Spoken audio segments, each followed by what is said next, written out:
कहानी कुर्सी की में बात करते हैं किसान आंदोलन के पार्ट 2 की। अभी भी किसान शंभू बॉर्डर पर यानी पंजाब और हरियाणा के बॉर्डर पर डटे हुए हैं और हरियाणा के जरिए दिल्ली आने की जिद पर आमादा हैं। लेकिन आज थोड़ा इनका आप कह सकते हैं कि रूप बदला हुआ है। अभी तक सड़क पर चल रहा था बवाल, अब रेल की पटरी पर पहुंच गया। तस्वीरें देखिए जरा। आज रेल रोको आंदोलन किया गया है किसान संगठनों की तरफ से और इसमें कई जगहों पर जो है रेल, खासकर पंजाब में रेलवे ट्रैक बाधित करके रेल की आवाजाही जो है रोकने की कोशिश की गई और रोकी गई है। तो ये आप देख रहे हैं, तो ये धीरे धीरे जो है इसका स्वरूप बदलता भी जा रहा है और बढ़ता भी जा रहा है। लेकिन आज तीसरे दौर की बातचीत होनी है केंद्रीय मंत्रियों और किसान नेताओं के बीच में। उम्मीद की जा रही है कि इससे कोई हल निकलेगा।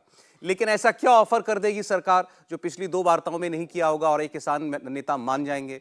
या ये किसान नेता आज अचानक क्यों झुक जाएंगे? क्यों अचानक इनको सरकार की बातों में कोई तर्क दिखाई देने लगेगा? ये अभी फिलहाल नहीं कहा जा सकता। उम्मीद की जा सकती है कि आज जब ये लोग बैठेंगे तो कोई बीच का रास्ता निकाल लेंगे। सरकार की तरफ से एक बात बिल्कुल स्पष्ट है, 2 बातें बल्कि। एक बात तो यह कि ये जो एमएसपी पर गारंटी की बात कही जा रही है, ये उस स्वरूप में तो नहीं हो सकता जैसा किसान चाहते हैं। बातचीत के जरिए कोई बीच का रास्ता निकाला जा सकता है। दूसरा, किसानों की यह जिद कि वो दिल्ली आएंगे और दिल्ली आकर के आंदोलन अपना करेंगे, यहां मोर्चा देंगे और यहां केंद्र से बात करेंगे, ये नहीं होगा। बातचीत उसी तरीके से होगी जिस तरीके से होती आई है। इसके लिए सरकार किसानों के दरवाजे पर जाने के लिए तैयार है, लेकिन यह नहीं हो सकता कि किसान अपने ट्रैक्टर और पूरे जत्थे लेकर के आएंगे, ट्रैक्टर ट्रॉली हजारों, और वो दिल्ली एक बार फिर से बाधित कर देंगे, बॉर्डर फिर से दिल्ली के जाम कर देंगे जैसा 3 साल पहले किया था। तो ये बातें, 2 बातें बिल्कुल स्पष्ट हैं। आज बातचीत में क्या होता है ये आपको पता चल जाएगा शाम तक। लेकिन इस बीच जो इस आंदोलन के किरदार निकल के आ रहे हैं उसके बारे में हमको बात करनी चाहिए। हमने आपको कल ही बता दिया था कि इस बार ये प्योरली पंजाब की किसान संगठनों का आंदोलन है। इसमें हरियाणा के, यूपी की या किसी और स्टेट के किसान संगठन नहीं जुड़े हुए हैं। उसमें भी 2 प्रमुख नाम हैं जो सामने आ रहे हैं। पूरे आंदोलन का मोर्चा 2 नेताओं ने संभाला हुआ है, सरवन सिंह पंढेर और जगजीत सिंह दल्लेवाल। पंढेर किसान मजदूर संघर्ष कमेटी के महासचिव हैं। सतनाम सिंह पन्नू ने किसान संघर्ष समिति से अलग होकर 2007 में किसान मजदूर संघर्ष कमेटी बनाई थी, जिसमें पंढेर एक अहम भूमिका निभाते रहे हैं। उन्हें संगठन के एक बड़े चेहरे के तौर पर देखा जाता है। पिछले किसान आंदोलन में पंढेर पर दिल्ली हिंसा भड़काने का भी आरोप लगा था। इससे पहले वो भाकी उग्रहा के साथ जुड़े रहे। किसान आंदोलन की बागडोर को संभालने वाले दूसरे बड़े किसान नेता हैं जगजीत सिंह दल्लेवाल। इनका स्टेटमेंट मैं आपको भी पहले सुनाऊंगा। साल 2022 में इनके नेतृत्व में पंजाब में बड़ा किसान आंदोलन हो चुका है और किसानों की आवाज को बुलंद करने के लिए उस वक्त इन्होंने भूख हड़ताल भी की थी। लेकिन यही जो शख्स हैं जगजीत सिंह दल्लेवाल, इनका एक वीडियो कल से लगातार वायरल है और इस वीडियो में क्या कह रहे हैं? ये साफ साफ कह रहे हैं मोदी का ग्राफ राम मंदिर के बाद बहुत चढ़ गया है, समय बहुत कम है चुनाव में, अब ये ग्राफ हमको नीचे लाना है। तो ये जो आंदोलन हो रहा है ये किसानों की मांगे मनवाने के लिए हो रहा है या मोदी का ग्राफ गिराने के लिए हो रहा है? सुनिए जगजीत सिंह दल्लेवाल की बात। मोदी का ग्राफ बहुत मंदिर के करके ऊपर चढ़ गया, वो नुकसान वो ਇਹਦਾ ग्राफ डाउन किवें आ सकता है? मैं बहुत बारी ਜਦੋਂ मैं ਪਿੰਡਾਂ ਦੇ ਵਿੱਚ ਤਿਆਰੀਆਂ ਕਰਾਉਂਦਾ ਫਿਰਦਾ ਸੀ, ਬਹੁਤ ਵਾਰੀ ਲੋਕਾਂ ਨੂੰ ਇਹ ਕਹਿੰਦਾ ਸੀ ਕਿ ਮੌਕਾ ਬੜਾ ਥੋੜਾ, ग्राफ ਉਹਦਾ ਬੜਾ ਉੱਚਾ ਚੜਿਆ ਹੋਇਆ, ਦਿਨ ਸਾਡੇ ਕੋਲੇ ਥੋੜੇ ਆ, ਕੀ ਅਸੀਂ ਇਹਨੇ ਥੋੜੇ ਦਿਨਾਂ ਦੇ ਵਿੱਚ ग्राफ ਇਹਦਾ डाउन कर। देखिए, कल जब से ये किसान आंदोलन शुरू हुआ, एक बात लोग पूछ रहे थे, वो ये कह रहे थे कि चुनाव से 2 महीना पहले इस किसान आंदोलन की जरूरत क्यों? चुनाव हो जाने दो, चुनाव में ये सरकार आएगी तो तब इससे बात करना, दूसरी सरकार आएगी तो उससे बात करना। चुनाव से 2 महीना पहले क्यों ये आंदोलन हो रहा था? इसका जवाब शायद दल्लेवाल जी ने खुद दे दिया। मोदी का ग्राफ गिराना है। हर्षवर्धन जी, देखिए, पहली बात तो ये कि दल्लेवाल जी के साथ भी इस बार दूसरे किसान नेता नहीं आए। मतलब आमतौर पे ये नहीं होता है, हमने तो नहीं देखा। भले वो आपस में लड़ते झगड़ते रहे, इनके पास लोग बहुत ज़्यादा नहीं होते हैं और 1000, 2000, 4000 लोग, ये सच मैं बता रहा हूँ, पता नहीं कई बार आश्चर्य होता है क्योंकि कोई इस तरह से आतंक करने लगे, अराजकता करने लगे तो वो बड़ा दिखने लगता है। वरना हर जिले में ऐसे नेता हैं जिनके पीछे 2-4 हजार लोग आप कहिए तो खड़े हो जाएंगे, डीएम ऑफिस रोज घेरते रहते हैं। वो दिल्ली में चर्चा की वजह नहीं बनता। उनके ऊपर चूंकि किसान वाला ठप्पा नहीं होता है तो इसलिए प्रशासन भी उनसे थोड़ा कड़ाई से निपटता है, कानून व्यवस्था के तौर पर निपटता है। इनसे कानून व्यवस्था के तौर पर नहीं निपट रहा है। हरियाणा पुलिस के कितने जवान वो चले गए अस्पतालों में, कितने को चेहरे पे चोट आ गई, शायद हो सकता है आजीवन चेहरे पर दाग लग जाए, कितने लोगों को दूसरी जगहों पर चोट आई, वो लोगों को नहीं दिख रहा है। अब जब इस तरह के बयान आते हैं, जगजीत सिंह डल्लेवाल अगर ये कह रहे हैं कि हम नरेंद्र मोदी का ग्राफ नीचे लाना चाहते हैं, तो कई बार ये लगता है क्या आप जनता के आदेश के खिलाफ अराजकता करना चाहते हैं? और तब ये सवाल भी खड़े होते हैं कि जो माओवादी कर रहे हैं, नक्सली कर रहे हैं, या जो देश के दूसरे हिस्सों में ऐसे लोग कर रहे हैं, उनसे आप कितना अलग हैं? उनसे आप कितना अलग हैं? और यहां आप ध्यान से देखिए तो कोई भी इनकी जितनी मांगे हैं, उन मांगों को आप देखेंगे तो आधारहीन होती हैं, हर दूसरे दिन बदलती है। और मैं फिर से कह रहा हूं, पहली बार है कोई सरकार कि उसके टॉप के मिनिस्टर्स वहां जा रहे हैं उनसे बात करने जहां वो खड़े हैं, यानी चंडीगढ़ जा रहे हैं वो बार बार। वो चाहते तो अमृतसर और कहीं भी और चले जाते। यहां तो प्रतिनिधि मंडल आता था 4-5 लोगों का किसी भी आंदोलन में, और वो नॉर्थ ब्लॉक, साउथ ब्लॉक या किसी होटल में बैठकर बात होती थी। तो सरकार संवेदनशील है। इस सरकार ने किसानों के लिए जितना कुछ किया, और मैं फिर से कह रहा हूं, ये कोई मतलब जिसको कहते हैं कि सरकारी स्कीम वाला मसला नहीं जी। किसानों के जीवन के लिहाज से वो सारी बातें भूलकर अगर डल्लेवाल जी ये कह रहे हैं, तो इसमें पॉलिटिकल प्रोपेगेंडा दिखता है, साफ साफ साजिश दिखती है। और फिर इस बात से भी इनकार नहीं किया जा सकता कि इसमें और पीछे से बड़े लोग शामिल हों, इंटरनेशनल कॉन्स्पिरेसी का भी हिस्सा हो। पुनीत परिंजा हमारे साथी हमारे साथ जुड़ गए सीधे शंभू बॉर्डर से। पुनीत, जगजीत सिंह डल्लेवाल तो खुलकर कह रहे हैं मोदी का ग्राफ बहुत चढ़ गया, राम मंदिर बनने के बाद उसका ग्राफ डाउन करना है, हमारे पास समय बहुत कम है। किसानों को खड़ा कर दिया पुलिस वालों के सामने और उनसे कहा कि तुम्हारे लिए एमएसपी लेने के लिए जा रहे हैं, और खुद मीडिया को बता रहे हैं कि हमें तो मोदी को डाउन करना है।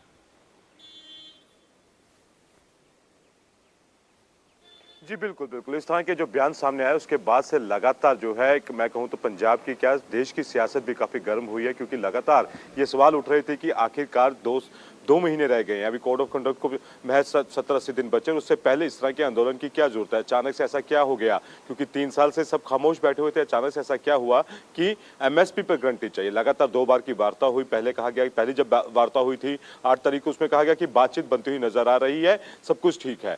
उसके बाद जब अगली बैठक हुई तो उसमें कहा गया कि एमएसपी और जो कर्ज माफी है उसको लेकर बात अटक गई है, हम दिल्ली कूच करेंगे 13 तारीख को।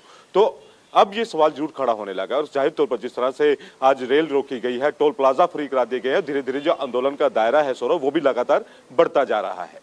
तो आज का जरा एक अपडेट भी दर्शकों को दे दीजिए, शंभू बॉर्डर पर क्या शांति है आज? क्योंकि कई जो दूसरे नेता हैं वो कह रहे थे कि हम वहां पर आज बैठेंगे, हम आगे बढ़ने की कोशिश नहीं करेंगे, लेकिन रेल रोक रहे हैं। फिर आज आपने बताया टोल प्लाजा भी फ्री कर दिए। बिल्कुल बिल्कुल, टोल प्लाजा बिल्कुल सारे पंजाब में आज फ्री कर दिए गए हैं, और ये डल्लेवाल और जो स्वर्ण सिंह पंधेर हैं उनके ग्रुप के द्वारा नहीं किया जा रहा है, ये बाकी जो किसान नेता हैं जैसे राजेवाल हो, उग्राहा हो, उनकी तरफ से ये ऐलान किया गया है, क्योंकि वो भी अपने आप को किसानों के साथ खड़ा होता दिखाई देना चाहते हैं। भले वो इस आंदोलन में पार्टिसिपेट नहीं कर रहे, लेकिन उनके पास भी एक मजबूरी है कि वो किस तरह से इस आंदोलन से अलग रखते हुए फिर भी अपने आप को किसानों के साथ जोड़कर दिखाए, और यही उनकी मजबूरी है कि आज उन्होंने रेल रोको और टोल प्लाजा जो है वो बंद करने का ऐलान किया है। लेकिन इस शंभू बॉर्डर पर वो उनके साथ नहीं है। हालांकि शंभू बॉर्डर पर आज शांति बनी हुई है, जिस तरह से हमेशा वहां पर धूम धड़ाके की आवाज आती थी, आज सुबह से ऐसी नौबत तो फिलहाल नहीं आई है। हाँ, यूथ जरूर बॉर्डर के पास जाते हैं और वो वापस आ जाते हैं। अब उनके हाथ में पत्थर नहीं है कि वो सुरक्षा बलों को ललकार रहे हैं, इस तरह की कोई स्थिति नहीं है। आज पूरी तरह से शांति जो है वहां पर बनी हुई है। ठीक है पुनीत, अब मतलब किसान नेताओं के बीच में भी एक होड़ दिखाई दे रही है। ये 2 नेता जो है सरवन सिंह पंढेर और ये जगजीत सिंह डल्लेवाल, ये शंभू बॉर्डर पर किसानों को लेकर के आए हुए हैं, तो बाकी जो किसान नेता उन्होंने कहा हम पीछे क्यों रहे? उन्होंने किसी ने रेल रोक दिया, किसी ने टोल प्लाजा फ्री करा दिया। देखिए, बड़ा शक तो साफ तौर से पैदा होता है कि इस वक्त क्यों। और दूसरी ये भी बातें जैसे अभी जो इनके नेता बोल भी रहे थे, देखिए ऐसा इनके आंदोलन से ऐसा लग रहा है सिर्फ किसान जो है वो पंजाब और हरियाणा में ही है, और खासतौर से पंजाब में ही है। मत बोलिएगा, बहुत गालियां पड़ेंगी सोशल मीडिया पर आपको। अब मैं ये बोल रहा हूँ, मध्य प्रदेश का किसान तो मुझे नहीं दिख रहा कि एजिटेशन में शामिल है, उत्तर प्रदेश के ज़्यादातर किसान नहीं है। मैं सिर्फ यही थोड़ा फसलें उगाते हैं, फसलें तो साउथ इंडिया भी उगाता है, फसलें तो बाकी लोग भी उगाते हैं। तो सारे किसान तो ऐसे नहीं है कि वो आके यहाँ बैठ गए हैं कि चलिए अब ये करें। और देखिए, जो लोकतंत्र है उसमें तरीका होता है। अगर ये कहते कि अच्छा जो पार्टी हमारी मांगे ये मानेगी, हम इन चुनावों में, चुनाव तो आने वाले हैं, इन चुनावों में उनको वोट करेंगे, तब तो बात समझ में आती है। आप जाके वहाँ पर पत्थरबाजी करेंगे, आप वहाँ जाके सड़कें रोकेंगे, आप रेल रोकेंगे, और वो भी जब चुनाव आने वाला है इससे पहले, तो शक तो पैदा हो गई आपकी मंशा जी। तो और इसमें तो कोई शक छोड़ा ही नहीं है। डल्लेवाल जी ने साफ कहा मोदी का ग्राफ हमको डाउन करना है। और मतलब अच्छा, ये तो अब या तो ये पॉलिटिकल आदमी होते, अब ये हम ये तो हमसे पूछेंगे तो ये तो कहेंगे मैं तो किसान नेता हूं, तो फिर ये इनसे कोई नेता ही कहलवा रहा है, कोई पार्टी खड़ी है इनके पीछे, इसका मतलब यही तो मतलब निकालें। जिस बात का शक था उसके ऊपर जगदीश सिंह डल्लेवाला ने मोहर लगा दी है कि प्रधानमंत्री मोदी का ग्राफ बढ़ गया है, उसे कम करना है। इसका मतलब बहुत साफ साफ है कि किसान जो आंदोलन की बात कर रहे हैं, इसका मकसद किसानों का भला करना नहीं है, सरकार से कोई वार्ता नहीं करना है, अराजकता फैलाना है, केंद्र सरकार को बदनाम करना है और चुनाव तक ये माहौल बनाना है कि प्रधानमंत्री मोदी की किसान विरोधी छवि बने जिससे विपक्ष को फायदा हो। और ये तो तय था कि जब पिछली बार जब इनका आंदोलन चला था उस समय जिस तरह की हरकतें हुई थी, जैसे अराजकता का माहौल क्रिएट कर दिया गया था, लाल किले पे जिस तरीके से हुआ था सबने देखा। अब उसके बाद ये पार्ट 2 लेकर आए चुनाव के 60 दिन पहले कि इसका माहौल बनेगा पंजाब के अंदर और पूरे देश के अंदर सरकार की छवि खराब होगी। मुझे लग रहा है कल जिस तरीके से कनाडा के जो झंडे और बाकी सब चीजें आई थी, ये बताता है कि इस आंदोलन के पीछे कौन लोग फंडिंग कर रहे हैं, किसका राजनीतिक स्वार्थ है, कौन चाहता है कि देश की केंद्र सरकार की छवि खराब हो, मोदी की छवि खराब हो देश दुनिया के अंदर, और किस तरीके से विपक्ष जो चाहता है कि चुनाव के पहले प्रधानमंत्री मोदी की सरकार को स्थिर किया जाए, उसके लिए लोग ये उनके हाथ के खिलौना बन रहे हैं। अरे कल से एक व्यक्ति जो है और ट्रेंड कर रहा है इसी आंदोलन के सिलसिले में, लेकिन वो कोई किसान नेता नहीं है, वो है हरियाणा के चीफ मिनिस्टर मनोहर लाल खट्टर। खट्टर साहब को बहुत सारे लोग जो समझते हैं कि किसान आंदोलन जो है वो उचित नहीं है, उनको खट्टर साहब में हीरो दिखाई दे रहा है। एक खट्टर ने संभाल लिया है। खट्टर जी जो है इस बार इनको जो है कई अराजकता नहीं करने देंगे। और देखो पंजाब में तो भगवंत सिंह मान ने जो है खुली सड़क दे दी थी, इनको रेड कारपेट दे दिया था, जाओ जहां तक जाना है तुमको। खट्टर का राज्य शुरू होते ही खट्टर साहब ने पुलिस लगाई और रोका इनको। देखिए मुझे लगता है कि इस मामले में मनोहर लाल खट्टर जी को पूरे नंबर देने चाहिए। उनके साहस के लिए उनके साथ हर उस व्यक्ति को खड़ा होना चाहिए जो संविधान लोकतंत्र में यकीन रखता है। और एक बात आप समझिए, अभी मैं रिपोर्ट्स देख रहा था, अभी जब ये आंदोलन बड़ा होगा तो वो रिपोर्ट हर जगह आएगी और चलेगी भी, हम उस पर चर्चा करेंगे। प्रतिदिन 100 करोड़ का कारोबार वो खतरे में जा रहा है, वो पानी में जा रहा है। पंजाब का किसान जो सीजनल चीजें या जिसको कहते हैं ना कि पेरिशेबल जिसको फूड आइटम है वो प्रोड्यूस कर रहा होगा, जो 2 दिन 3 दिन 4 दिन 6 दिन में खराब हो जाती है, वो सब ट्रक में पड़े पड़े सड़ जाएगा। हिमाचल से जो सेब आना होगा, दूसरी चीजें आनी होंगी, दूसरे देश के दूसरे हिस्सों में नहीं आ पाएगी। मध्य प्रदेश से अभी एक किसान का कल मेरे पास संदेश आया कि हमारा लहसुन तैयार है, देश भर में जाना है। क्या हम किसान नहीं है क्या हमारी कोई मांग नहीं सुनेगा? क्या हमारा जो उत्पादन है वो सड़ जाए, उसकी चिंता किसी को नहीं है क्या? और इसके आगे सोचिए, पंजाब में कोई कंपनी कारोबार लगाने से डरेगी अगर हर साल 2 साल पर ऐसे बंद हो जाएगा तो उसका तो पूरा उद्योग धंधा चौपट हो जाएगा। किसके घर के बच्चों को नौकरी नहीं मिलेगी? पंजाबियों के घर के बच्चों को नौकरी नहीं मिलेगी जो वैसे ही इमिग्रेशन के लिए कनाडा के लिए लाइन लगाए हुए खड़े हैं। पहले से ही वहां की कोई अर्थव्यवस्था नहीं रह गई है और उस अर्थव्यवस्था को इस तरह के आंदोलन, इस तरह के एनार्की या अराजकता और ज्यादा चौपट करती है। और जब उसमें दल्लेवाल जैसे लोग ये बोलते हैं हम तो ग्राफ डाउन कर रहे हैं, किसान कभी किसी का ग्राफ डाउन या अप करने के लिए होता है? किसान सिर्फ खेती बढ़ाने के लिए, पैदावार बढ़ाने के लिए होता है। वो सोचता है कि हमारा अनाज देश के हर व्यक्ति का पेट भरे और देश में समृद्धि लाए। ये समृद्धि के खिलाफ काम करने वाले लोग हैं। खट्टर जी का हमने नाम लिया, जरा मनोहर लाल खट्टर की बात भी सुनिए आप, हरियाणा के मुख्यमंत्री। एक तरफ तो वो आक्रमण टाइप जैसा होता है, जैसे कोई एक सेना आक्रमण करने के लिए चलती है, इस प्रकार का माहौल बनाना, और उसमें भी यानी ट्रैक्टर, ट्रॉली, जेसीबी, हर्ड्रो और क्या क्या लेके चलना, और एक साल का राशन लेके चलो, यानी ये जो आह्वान किया जाता है, तो इसके अंदर हमें नागरिकों की सुरक्षा, उनकी भी सुरक्षा चाहिए, नागरिकों को भी चाहिए। इसलिए उनका जो तरीका है उस तरीके पर ही आपत्ति है। दिल्ली जाने में आपत्ति नहीं है, आखिर ट्रांसपोर्ट, पब्लिक ट्रांसपोर्ट है, ट्रेन हैं या बसेज हैं या अपने वाहन है लोगों के, उसमें जाए। लेकिन ट्रैक्टर जो है it is not mode of transport. ये ट्रैक्टर जो होता है और जो इस प्रकार से उसकी तैयारी करके जाना, ये एक हमारा एग्रीकल्चरल इंप्लीमेंट है। बात तो बहुत लॉजिकल की खट्टर साहब ने, भाई ट्रेन बस से जाओ, कार से जाओ, ट्रैक्टर लेकर के क्यों जाना चाहते हो जहां, और जाओगे अगर उसमें लाठी डंडा भी रखे हुए हो तो हम तो रोकेंगे। खट्टर साहब की भूमिका पर क्या कहना है समीर जी?